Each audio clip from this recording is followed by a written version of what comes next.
学校操场离奇出现了一个巨型数字9，数字竟然是用全校课桌一张张拼起来的。起初老师以为是学生的恶作剧，命令学生把自己的课桌搬回教室。结果第二天早上，课桌又全部出现在了操场，这次拼出了巨型数字8。老师这下彻底怒了，质问学生到底是谁做的。见没人承认，他决定今晚就住在学校，用望远镜一直盯着操场，决心找出这个始作俑者。时间来到半夜12点，他突然感到一阵眩晕，接着就昏倒了。再睁眼就看到身边围满了学生，才发现自己在讲台上睡了一夜。他顾不上这么多，赶紧来到窗前，想看下操场上有什么变化。这一看他直接懵了，操场上又出现了课桌，这次的数字变成了7，很明显这是在倒计时。不出意外的话，明天早上数字就会变成6，再接下来就是5、4、3、2、1。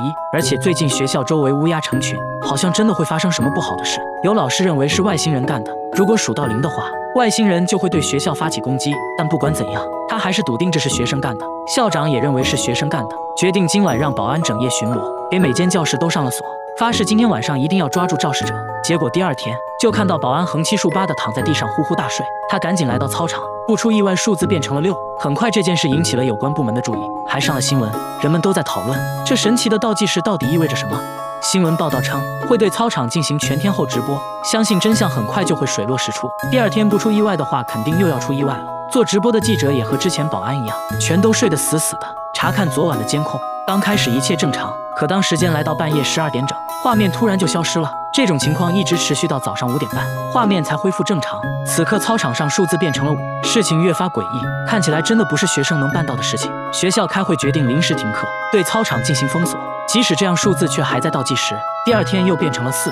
校园的神秘事件已经引起了全国的关注。昨晚就有大批民众聚集在操场外，想要见证奇迹，结果都在12点的时候瞬间睡着了。现在连专家都猜测很有可能是外星人的所作所为。接下来的2天，数字也逐渐由4变成了2，就连政府都在紧急召开会议，谈论即将有可能发生的各种意外情况，甚至怀疑数字变成0时，整个日本都有可能毁灭，还呼吁大家赶紧逃离东京。一时间人心惶惶，大量民众逃离东京，期间还有人趁火打劫。政府提醒市民要注意人身安全，接着他就被一个平底锅拍晕了，劫匪把他家搜刮了一遍。第二天为了关注事情的进展，他用脚打开电视，现在操场数字已经变成了1。新闻报道称，政府为了抵御外星人的侵略，已经在东京展开了紧急部署。终于到了最紧张的时刻，这天操场上数字变成了0，操场内外一片寂静，人们都不知道到底会发生什么。结果到了下午6点，眼看就要日落了，校园内还是没有出现任何异常变化。很快来到深夜，他和妻子的合照突然掉落到眼前，想到还在外地工作的妻子，自己不能就这样不明不白的死去。